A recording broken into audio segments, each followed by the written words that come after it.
ওই সেকুলারিজমের মুখোশ পরিয়ে শুধুমাত্র সংখ্যালঘুদের হয়ে কথা বললে, তুমি মুক্তমনা আর হিন্দুদের হয়ে একটা শব্দ উচ্চারণ করলে তোমাকে সাম্প্রদায়িক তকমা এঁটে দেওয়ার চেষ্টা আর কার্যকর হচ্ছে না।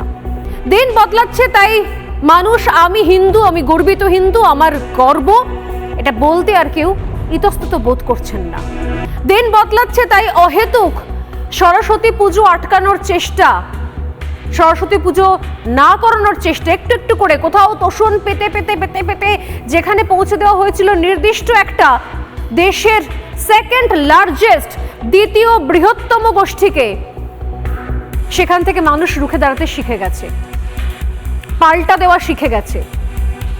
সামনে গোরস্থান আছে, সামনে মাজার আছে, তাই সরস্বতী পুজো করা যাবে না, সরস্বতী পুজো করলে শান্তি নষ্ট হবে, সরস্বতী পুজোর মতো সাম্প্রদায়িক কাজ করা যাবে না। এটা শুনে মানুষ বলতে শুরু করেছে সোশ্যাল মিডিয়াতে, একদম কানের গোড়ায় সপাটে দেওয়া উচিত।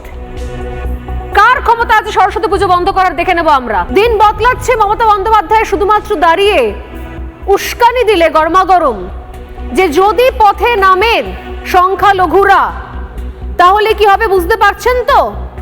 এই যে উস্কানি, এই যে ধমক চমক, প্রচ্ছন্ন হুঁশিয়ারি, এগুলোতে আর চিড়ে ভিজছে না, কারণ দিন বদলাচ্ছে।